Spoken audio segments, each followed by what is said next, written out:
अब हम लोग यहाँ पे बात करते हैं निफ्टी, यहाँ पर डिफेंस सेक्टर की बात करते हैं, क्योंकि खबर जो है आज इसमें ज़बरदस्त पिटाई देखने को मिल रही है और इंडेक्स भी आप देखिए करीब 2% यहाँ पे टूट रहा है, देखने को मिल रहा है यहाँ पे स्थिति। अब खबर क्या है, देखिए हम सब जानते हैं 21 नवंबर को डेमो फ्लाइंग के दौरान तेजस जेट जो था वो क्रैश हो गया था। यहाँ पे हम सब ने वीडियो देखी, यहाँ पे जो जेट है वो ज़मीन पर गिरता हुआ दिखा, आग लगती हुई दिखी। दुबई वर्ल्ड सेंटर जो यहाँ पे एयरपोर्ट के ऊपर पूरा तरीके से यहाँ पे काला धुआं, तमाम तरह की चीज़ें रही और काफ़ी वायरल हुआ था यहाँ पे। अब AIF ने भी यहाँ पे पुष्टि की कि पायलट की यहाँ पे मौत हो गई है और जो कोर्ट ऑफ इंक्वायरी में ये पूरा मामला जाएगा। यहाँ पर तेजस एक सिंगल इंजन है, 4.5 generation multi role compact aircraft है यहाँ पे और HAL के जरिए एयरक्राफ्ट ये बनाया गया था यहाँ पे। और हम लोग अपने दर्शकों को ये भी बता दें कि तेजस से जुड़े हादसे पहले भी हुए हैं, पहली बार नहीं है यहाँ पे। मार्च 2024 में भी हुआ था, फरवरी 2019 में भी यहाँ पर हुआ था। अब ऐसे में यहाँ पर सबसे पहले HAL की बात कर लेते हैं, हिंदुस्तान एरोनॉटिक्स की बात कर लेते हैं यहाँ पर। तो आज स्टॉक में देखिए पिटाई देखने को मिल रही है इस खबर के बाद से और करीब यहाँ पे 4% से ज़्यादा के आसपास ये स्टॉक जो है टूटा हुआ 4430 के ऊपर। अविनाश सर, सबसे पहला सवाल से मेरा रहेगा और उसके बाद फिर मैं यहाँ पर सर के पास आऊँगा, प्रदीप सर के पास। अविनाश सर, मुझे बताइए, एक तो डिफेंस सेक्टर को लेकर आपका क्या नज़रिया है और जिस तरीके से ये जो गिरावट देखने को मिल रही है, क्या ये एक बाइंग अपॉर्चुनिटी है यहाँ पर? देखिए, मुझे लगता है कि ये जो अभी क्रैश हो चुका है इसमें अभी मानना पड़ेगा कि वेदर ये एयरक्राफ्ट रिलेटेड इशू था या पायलट एरर था। और देखिए, मुझे तो लगता है कि अभी एक पुष्टि अभी तक हुई नहीं है, बट एक बात तो क्लियर है कि शॉर्ट टर्म में तो देखिए इसका असर आपको इस शेयर में आज देखने को मिल रहा है। लेकिन सबसे बड़ी बात, हिंदुस्तान एरोनॉटिक्स सिर्फ एक प्रोडक्ट के ऊपर कंपनी चलती नहीं है, उनके पास काफी प्रोडक्ट्स है और सबसे बड़ी बात, इनके पास करीबन 55-60 हजार करोड़ का ऑर्डर बुक है। तो मुझे लगता है कि देखिए, जिनको लंबी अवधि के लिए शेयर खरीदना है, ऐसे नेगेटिव न्यूज पे अगर वो कम से कम 12-15 महीने रुक सकते हैं और यहाँ पे निवेशित रह सकते हैं तो पैसा बनेगा। देखिए, एक इवेंट से कंपनी बंद नहीं होगी या एक इवेंट से कोई कंपनी का सबसे बड़ा नुकसान नहीं होगा। हाँ, शॉर्ट टर्म में डेफिनेटली नेगेटिव सरप्राइज है क्योंकि किसी को अंदाजा नहीं था कि ऐसा कुछ होगा। बट मुझे लगता है कि अगर एयरक्राफ्ट में कोई प्रॉब्लम नहीं थी तो मेरे ख्याल से मार्केट इस बात को आगे सत्र में पचा लेगा। थोड़ा सा टाइम लगेगा, बट लंबी अवधि के लिए मुझे लगता है कि इसमें कोई डाउट नहीं कि अगर आप ऐसी कंपनी में निवेश करते हैं तो पैसा अच्छा बनेगा। ठीक है, यहाँ पे ये क्लैरिटी सर ने दे दी कि ऐसे में मौका है यहाँ पर निवेश करने का, तो इसमें आप सलाह यहाँ पे सर की चाहे तो फॉलो कर सकते हैं। प्रदीप सर, आपसे मेरा सवाल, क्योंकि रिसेंटली हमने देखा 97 तेजस यूनिट का ऑर्डर मिलता हुआ देखा था कंपनी को और ख़ासतौर पे जो ऑनगोइंग डिमांड है वो हेलीकॉप्टर और इंजन्स को लेकर भी यहाँ पर देखने को मिल रही है। HAL में और पूरा आउटलुक आपका क्या रहेगा डिफेंस को लेकर? पॉजिटिव व्यू है एंड मोटा मोटा देखा जाए जो न्यूज़ आया है रिसेंटली, इसके वजह से एक सेंटिमेंट होने के कारण थोड़ा बहुत नीचे है, लेकिन इसके मतलब ये नहीं कि HAL खराब हो जाएगा यहाँ से। जैसे कि अविनाश जी ने भी बताया कि बहुत ज़्यादा अभी यहाँ पे ऑर्डर बुक पेंडिंग है। आप देखेंगे दुनिया में टॉप अगर कोई 15 कंपनी का नाम है तो इंडिया से आता है HAL का नाम। एंड पैड अच्छा है, प्रॉफिटेबल है, रेवेन्यू अच्छा ग्रो कर रहा है और डिफेंस एक ओवरऑल थीम है। और मैं तो समझता हूँ कि आपको तब बाय नहीं करना चाहिए जब ये ओवरबॉट सिचुएशन में रहेगा, आपको तब बाय करना चाहिए जब ऐसे दिन, जैसे कि अभी आज 3.5% अभी नीचे है, ऐसे दिनों में आपको एवरेज करना चाहिए। और क्योंकि HAL को लेके हमने बहुत पहले भी डिस्कशन किया, 3400 से रिकमेंड किया, 4200 से रिकमेंड किया, बीच में थोड़ा बहुत ऊपर आया था 4850 4900 तक, फिर से 4430 के आसपास का अभी जो है चल रहा है। तो कहीं ना कहीं मुझे लगता है कि इसका टारगेट होना चाहिए अप्रोक्स 5400, उसके बाद 6500 के आसपास। अब ऐसे दिनों में ऐसे टारगेट बताना थोड़ा वो लोगों को लगता है कि नहीं ये नहीं आएगा, ऐसा नहीं है कि मुझे लगता है कि कुछ भी प्रॉब्लम है नहीं, बस सेंटीमेंट का एक जो है प्राइस पे रिएक्शंस देखने को मिल रहा है। और मुझे लगता है कि ये 2-4 दिन कंटिन्यू होने, मैक्सिमम 2-4 दिन थोड़ा बहुत कंटिन्यू होने के बाद फिर से ये सही हो जाएगा। तो एक अपॉर्चुनिटी है जिनके पास डिफेंस नहीं है तो कुछ पोर्टफोलियो में आप रख के चलिए। HAL मुझे लगता है कि 4200 4000 एक बहुत ही बढ़िया जोन है। अगर आपने अभी तक बाई नहीं किया तो एक प्लान बना के चलिए जी। ठीक है, यहाँ पे यानी कि आपका भी मानना है कि सर ये जो डिप आया है इसमें खरीदारी की जा सकती है?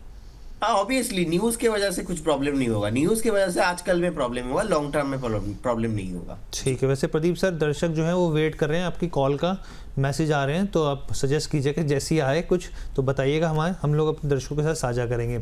अब भारत इलेक्ट्रॉनिक्स की भी बात कर लेते हैं। यहाँ पे काफ़ी इंपॉर्टेंट स्टॉक है यहाँ पे, और मैं कुछ रिपोर्ट्स भी देख रहा था, जैसे न्यूआमा की इंस्टीट्यूशनल की रिपोर्ट्स देख रहा था।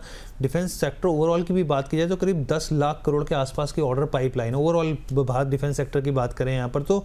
और इकरा की भी रिपोर्ट्स है, मतलब ये मान के चल रहे हैं मैन्युफैक्चरिंग डिफेंस मैन्युफैक्चरिंग रेवेन्यू में 15 से 17% का भी जंप आ सकता है यहाँ पे।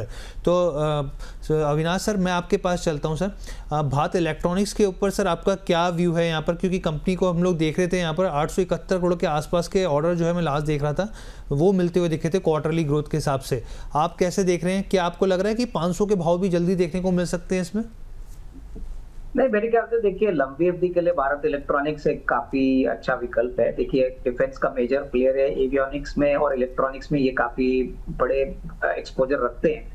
और यहाँ पे भी मैं कहूंगा कि देखिए 75-76 हजार करोड़ का ऑर्डर बुक है, कंपनी नेट कैश पॉजिटिव है और विजिबिलिटी बहुत अच्छी है। देखिए पिछला क्वार्टर भी इनके लिए काफी अच्छा था, तो मैं समझता हूं कि अभी जो दिख रहा है वो बेसिकली थोड़ी बहुत मुनाफा वसूली हो रही है। बट अगर आप तीसरी तिमाही के नंबर्स देखेंगे, और मुझे लगता है कि जिस प्रकार का अभी डिफेंस का गवर्नमेंट का फोकस है मेक इन इंडिया, तो जैसे जैसे आगे 1.5-2 साल जाएंगे मोर एंड मोर प्रोडक्ट्स यानी बहुत सारे नए प्रोडक्ट्स भी इंडिया में मैन्युफैक्चर होगा, तो इसका बेनिफिट देखिए सरकारी डिफेंस कंपनीज को तो पहले मिलेगा। तो मेरे ख्याल से जिनको 400 रुपए के आसपास ये मिलता है 390-400, थोड़ा सा एक्यूमुलेट करिए। और ये लंबी अवधि का स्टॉक है, देखिए ये ऑलरेडी भाग चुका है बट कंपाउंडर वाला स्टॉक है। तो आपको अगर 15-20% का अपसाइड चाहिए और सेफ इन्वेस्टमेंट चाहिए तो डेफिनेटली ये आपके पोर्टफोलियो में आपको ऐड करना चाहिए। ठीक है सर, ये आपने बहुत अच्छे समझा दिया सर। लेकिन एक बात है, क्योंकि आप जब भी आते हैं तो आपसे हम लोग कोशिश करते हैं कि ज़्यादा से ज़्यादा चर्चा कर सकें, ताकि आपके व्यू को, नज़रिए को, इतने साल के तजुर्बे को हम लोग सीख सकें उससे, और दर्शक भी सीखने की कोशिश करते हैं। लेकिन सर बहुत सारे सवाल भी आ रहे हैं कि अविनाश सर से कुछ तो आप पूछे कि कौन से स्टॉक में आगे यहाँ पे निवेशित रहा जाए, या फिर एक नज़रिया उनका। सर कुछ स्टॉक स्पेसिफिक सर सलाह देंगे?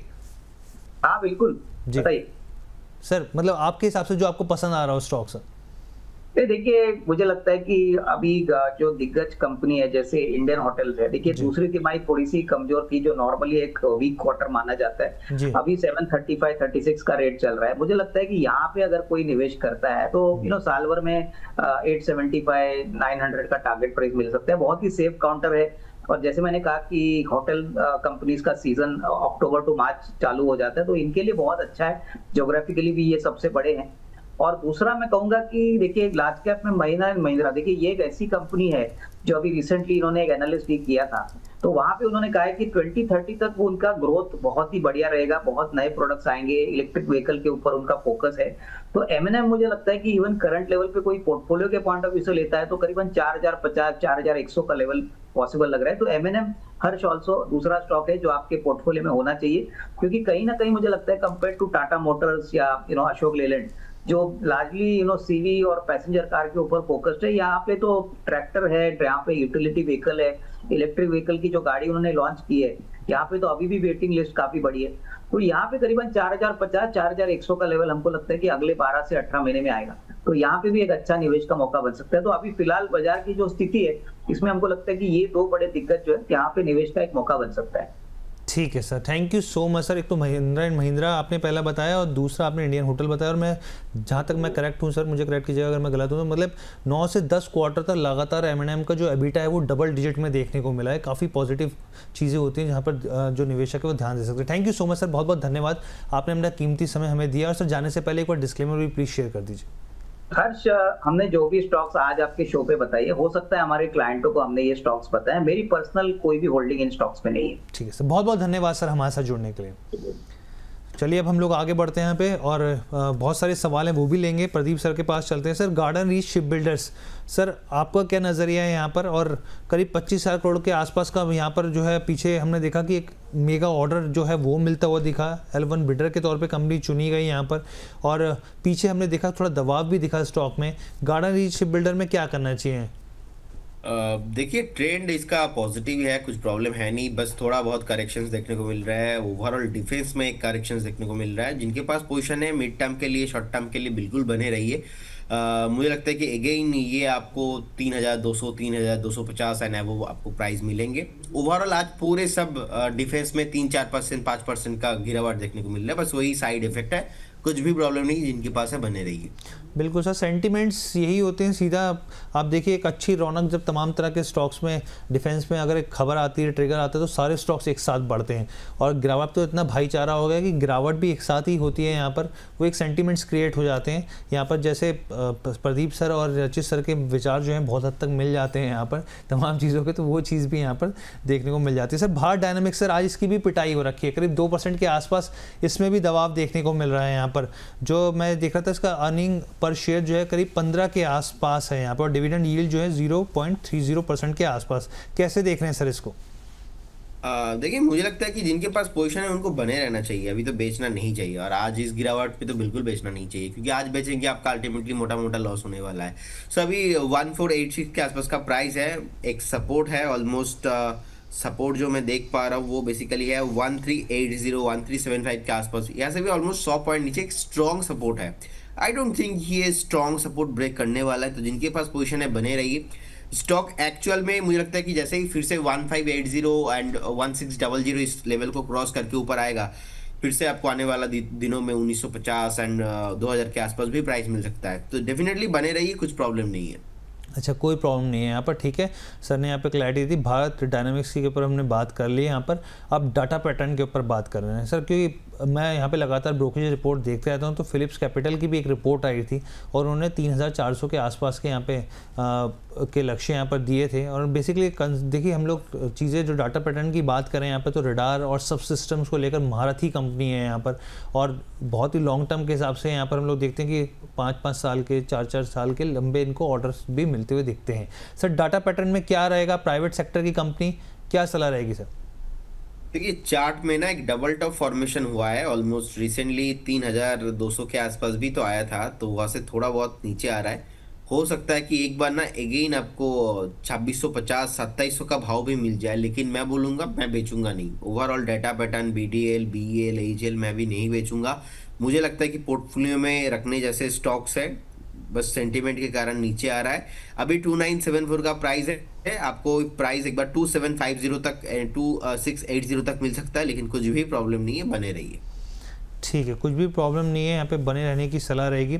इसके अलावा और भी ढेरों स्टॉक्स हैं यहाँ पर, हम लोग बात कर लेते हैं। सर अस्त्र माइक्रोवेव या एस्ट्रो माइक्रोवेव की बात की जाती है यहाँ पर, आप इस स्टॉक को कैसे देख रहे हैं? क्या आपको लगता है यहाँ पर कि, क्योंकि सर ज़्यादातर स्टॉक्स जो है लाल निशान में कारोबार कर रहे हैं, तो आपके हिसाब से एक तो इस पर बताइए, फिर हम लोग उसमें से थोड़ा सा फिल्टर करने की कोशिश करते हैं कि कहाँ पर आपको खरीदारी की नज़रिया देखने को मिल रहा है। अब देखिए पर्टिकुलर स्टॉक में लगता है कि बहुत नीचे आ चुका है, एक वैल्यू जोन पे ऑलरेडी ट्रेडिंग हो रहा है 950, परफेक्ट वैल्यू जोन के आसपास आ चुका है। तो और थोड़ा नीचे आ सकता है, 930 से लेके 915 एक रेंज है, इस रेंज के अंदर मुझे लगता है कि एक बार कंसल्टेशन करने वाला है। जैसे ही अगेन 980 को ब्रेक करेगा, आपको आने वाला दिनों में 1250 1300 का भाव भी देखने को मिल सकता है। तो हाई पॉसिबिलिटीज है, इसका करेक्शन ऑलमोस्ट 90% 85% करेक्शन कंप्लीटेड हो चुका है। ठीक है सर। अपोलो माइक्रो सिस्टम्स की बात करें, एक बार बात कर लेते हैं। आज तो इसमें अच्छी खासी गिरावट देखने को मिली। देखिए चढ़ा जिस तरीके से था उसी तरीके से यहाँ पे गिरावट है, करीब 3.5-4% की गिरावट यहाँ पर भी देखने को मिल रही है। 262 के भाव पर ये ट्रेड कर रहा है यहाँ पर, और अगर आप इसके मार्केट कैप को देखें तो करीब यहाँ पे 8700 करोड़ के आसपास है। इसका पी काफ़ी हाई है, ये कंसर्न है यहाँ पे, हम लोग लगातार चर्चा करते आए हैं। 119 के भाव पर के आसपास ये ट्रेड कर रहा है यहाँ पे, जबकि इसका 52 वीक हाई 354 रुपये के आसपास था। वहाँ से ये सोचिए 262 रुपये पे आ गया है। काफ़ी करेक्ट हुआ है ये स्टॉक, पीछे एक अच्छी तेज़ी बनी थी, बैक टू बैक ऑर्डर्स मिले थे सरकारी कंपनियों की तरफ से भी। सर अपोलो माइक्रो सिस्टम में क्या किया जाए? मुझे लगता है कि रिसेंटली जिन्होंने पोजीशन इसमें बनाया, आप बिल्कुल बने रहिए। जिनका पोजीशन ऊपर में है आप भी बने रहिए, बेचना तो नहीं है। और ये हमने बहुत बार डिस्कशन किया था 343-335 के आसपास की ये नीचे आने वाला है, और एक बेस जो है 270 से 250 के आसपास है। अभी 262 के आसपास है, कुछ प्रॉब्लम नहीं है। आई डोंट थिंक ये 240 के नीचे जाना चाहिए, ये नहीं जाने वाला है। सो कहीं ना कहीं ये जो 260, 270, 255 का एक रेंज है, ओवरऑल आपका एक बाइंग अपॉर्चुनिटी अगेन बन रहा है। अगेन टारगेट रहेगा इसका 340 and above, next stop loss रहेगा यहाँ पे 215 के आसपास। और मुझे लगता है कि 250 से 270 जो ओवरऑल रेंज है, इस रेंज पे फिर से आपको फ्रेश बाई करने का अपॉर्चुनिटी है। जी ठीक है सर। गार्डन रीच पे तो हमने चर्चा कर ली sir. Mazagon dock ship builder पे आपका क्या मानना है यहाँ पर, क्योंकि शिप बिल्डिंग के स्टॉक है सर, और रिपोर्ट इस तरह की लगातार आती है कि डिफेंस कंपनियां अगर दूसरी शिप बिल्डिंग के अलावा अगर देखी जाए तो भाई उनको तो आपको बड़े लेवल पर ऑर्डर्स मिलते हुए दिखते हैं, लेकिन शिप बिल्डिंग के या तो शिप रिपेयरिंग से जुड़े होते हैं या फिर आप सालों में नए नए शिप्स को लेकर या फिर पनडुब्बियों को लेकर ऑर्डर मिलते हुए दिखते हैं। आपका क्या मानना है सर यहाँ पर?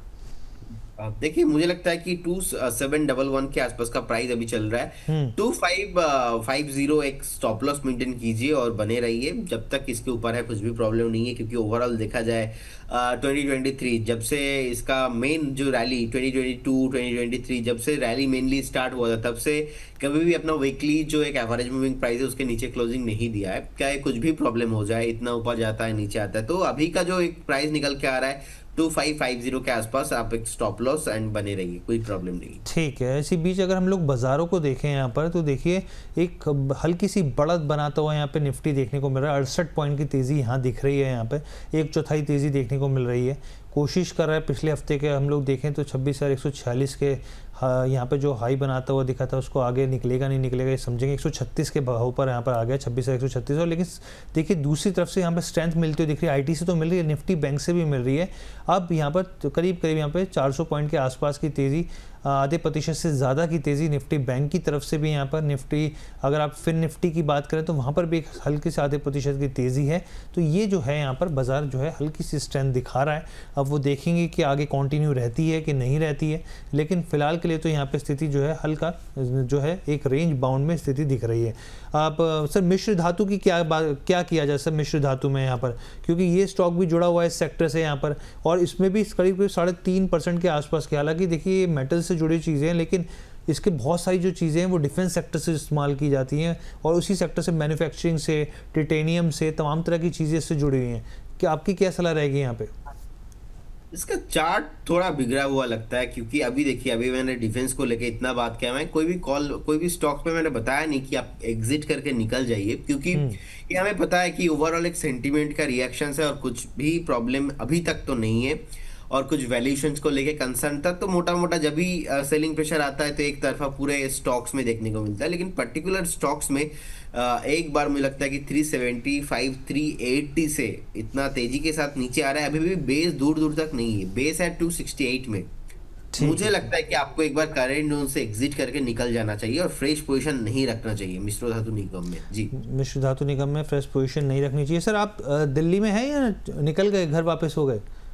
मैं कोलकाता में हूँ जी। अच्छा, कोलकाता में है सर, ठीक है सर। इस बार लेकिन आप रसगुल्ला नहीं लेकर आए सर, पिछली बार तो आपने खिलाए थे रसगुल्ला, इस बार नहीं खिलाए हम लोगों को।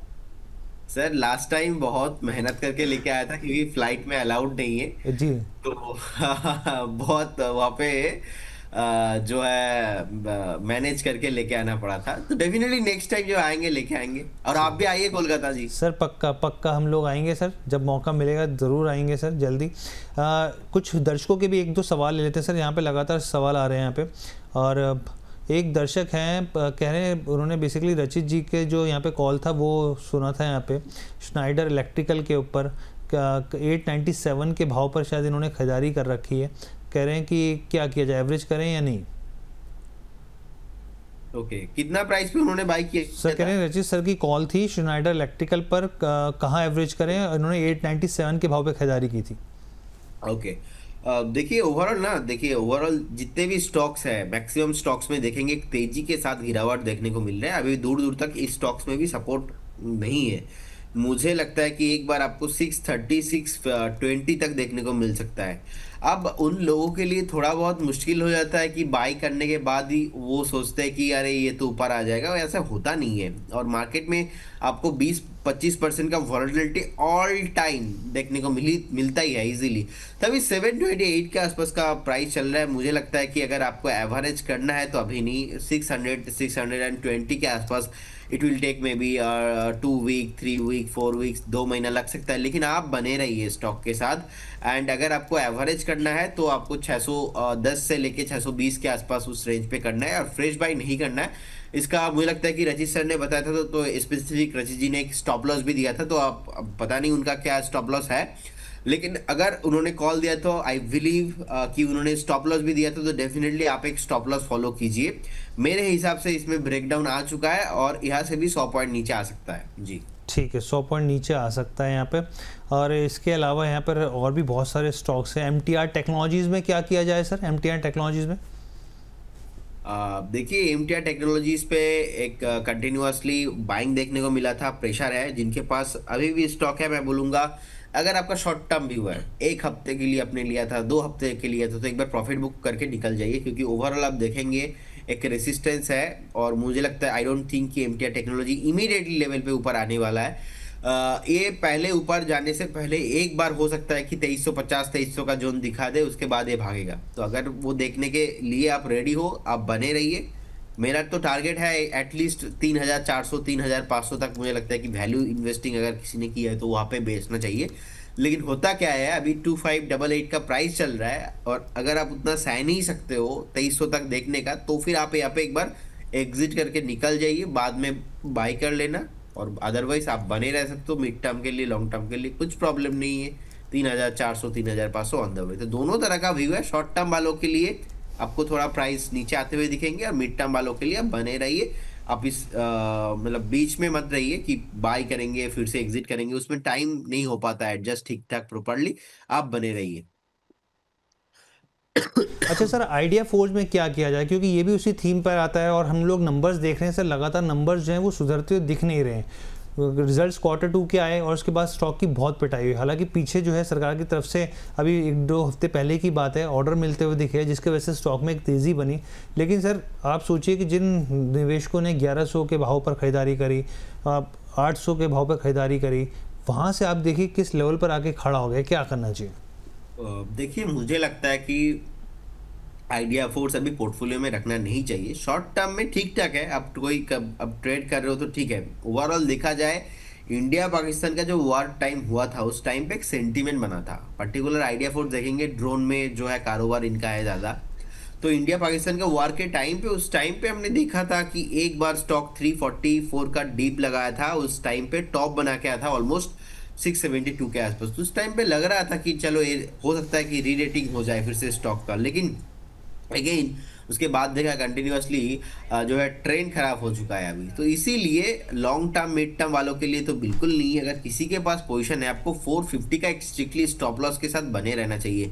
कभी भी 450 ब्रेक होता है तो आपको निकल जाना चाहिए। देखिए एग्जिट का राय मैं हर एक स्टॉक पे देता नहीं हूँ, और मुझे लगता है कि particular idea force trading view point के लिए सही है, 2-3-4 महीने के लिए सही हो सकता है। लेकिन आप इसको रखेंगे और 6 महीना 12 महीना 15 महीना 2 साल रखेंगे, वो मुझे लगता है कि वो वैल्यूएबल कंपनी इसमें अभी हुआ नहीं है। क्योंकि मेरा एक चार्ट में जो दिख रहा है 670 के आसपास का टॉप बनाया था इंडिया पाकिस्तान जब सेंटीमेंट बना था उस टाइम पे।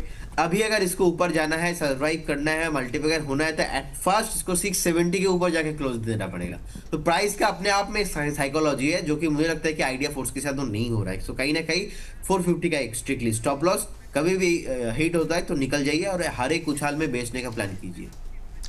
बिल्कुल सर, बहुत अच्छे से क्लैरिटी दे दी। और इसी बीच में हमारे साथ जो है अरुण मंत्री साहब जुड़ गए हैं, फाउंडर मंत्री फिनमार्ट के। सर बहुत बहुत स्वागत है, गुड मॉर्निंग। मुझे लग रहा है कि सर का ऑडियो हमारे पास आ नहीं पा रहा है। सर कैसे हैं आप? बस बढ़िया, आप कैसे हैं? गुड मॉर्निंग प्रदीप जी को।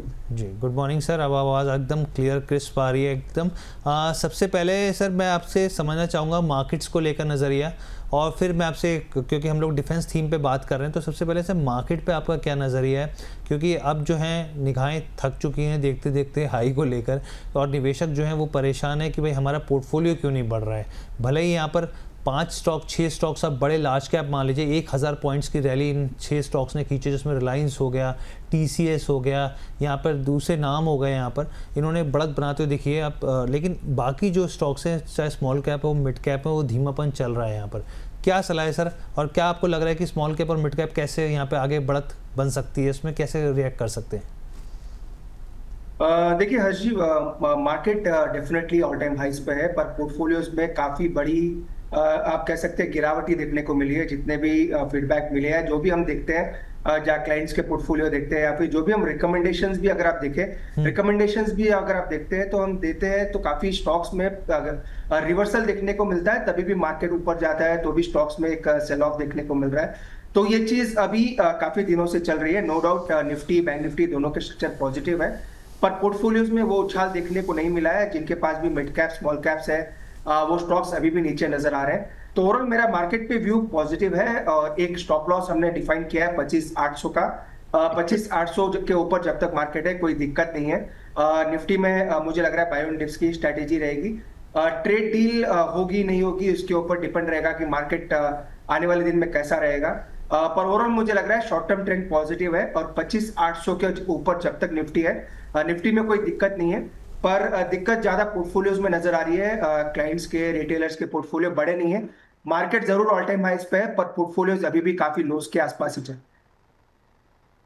अब सर हम लोग यहाँ पे बात करते हैं डिफेंस सेक्टर को लेकर, क्योंकि सर हमने देखा तेजस को बड़ी दुर्घटना होती हुई दिखी, और हमने अपने एक तरीके से देखा कि पूरा हादसा बहुत दर्दनाक रहा। पायलट हमने खो दिया उनको, उनके बलिदान को हमने देखा कि देश ने यहाँ पे तमाम तरह की चीज़ें देखने को मिली। मैं आपसे ये समझना चाह रहा हूँ सर, इस पूरी घटनाक्रम के चलते आज ना सिर्फ HCL की पिटाई हो रही है, बहुत सारे डिफेंस स्टॉक्स जो हैं उस पर गिरावट देखने को मिल रही है।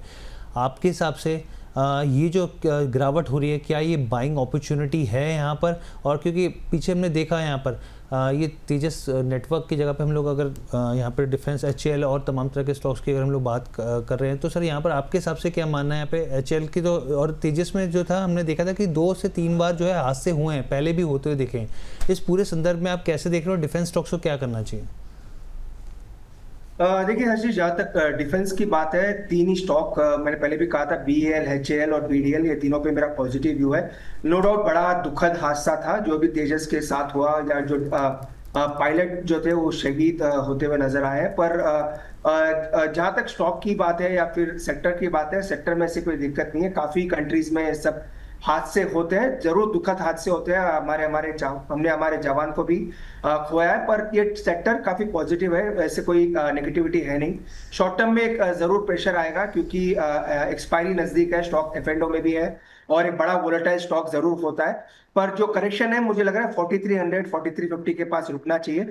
तो यहाँ से भी 100 रुपए की करेक्शन और आ सकती है, और ओवरऑल मेरा व्यू इस सेक्टर पे पॉजिटिव। Yes sir. तो रचित सर, आपके हिसाब से कोई स्पेसिफिक स्टॉक आपको लग रहा है डिफेंस में अभी मौका हो खरीदारी करने का? क्योंकि बहुत सारे स्टॉक्स पे हमने बात करी, कुछ फिल्टर आपको लगता हो यहाँ पर? सर रचित सर तो नहीं है आज।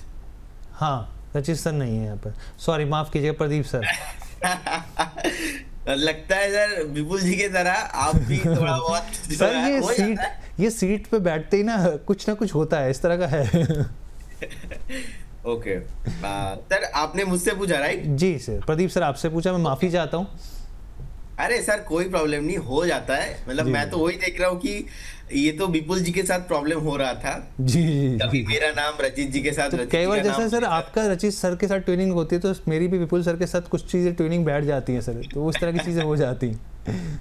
सही है। देखिए मुझे 2-3 स्टॉक ही अच्छा लगता है डिफेंस से। मुझे लगता है कि BEL, HAL, ये दोनों स्टॉक मैं प्रेफर करता हूँ ऑलवेज। एंड BEL का अभी अगर हम प्राइस देखेंगे तो देखेंगे अभी 409 के आसपास चल रहा है। आज नहीं, थोड़ा वेट करके जाइए, क्योंकि सेलिंग प्रेशर आया है, डे 1 है। तो अगर ये स्टॉक 385 390 के आसपास मिलता है तो ठीक है, एक बार एक्यूमुलेशन करके जाएंगे। जिनके पास पोर्टफोलियो में है बने रहिए। इसका टारगेट होना चाहिए ऑलमोस्ट 550 के आसपास मिड टर्म में, एटलीस्ट 2 से 3 क्वार्टर वेट करना चाहिए। और एज वेल एज हम डेली बात करते हैं ये ऑलमोस्ट हिंदुस्तान एरोनॉटिक को लेके, तो मुझे लगता है कि इस स्टॉक को भी आपके पोर्टफोलियो में रखना चाहिए जी। यहाँ पर इसके अलावा हम लोग और भी बहुत सारे दर्शकों के सवाल आ रहे हैं, लेकिन मैं जो है यहाँ पर अरुण सर से पूछना चाहूँगा। अरुण सर, आपके हिसाब से कोई डिफेंस स्टॉक जो आपको पसंद आ रहा हो यहाँ पर? देखिए हर्षजी, शॉर्ट टर्म की जहाँ तक बात है थोड़ी नेगेटिविटी है डिफेंस स्टॉक्स पे, पर BEL, HAL इन पे ही नजर होनी चाहिए। यही स्टॉक्स रहेंगे जो अगर डिफेंस सेक्टर मूव करेगा तो उनको लीड करते हुए नजर आएंगे। तो 4300 मैंने ऑलरेडी कहा, HAL एक बाइंग जोन पे आ जाएगा। सिमिलर व्यू BEL पे भी है, 400-402 के आसपास मिलता है, तो अच्छे बार्गेनिंग लेवल्स BEL में भी होने चाहिए।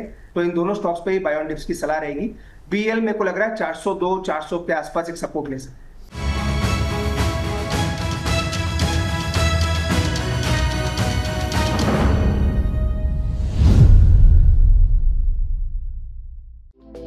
हैं।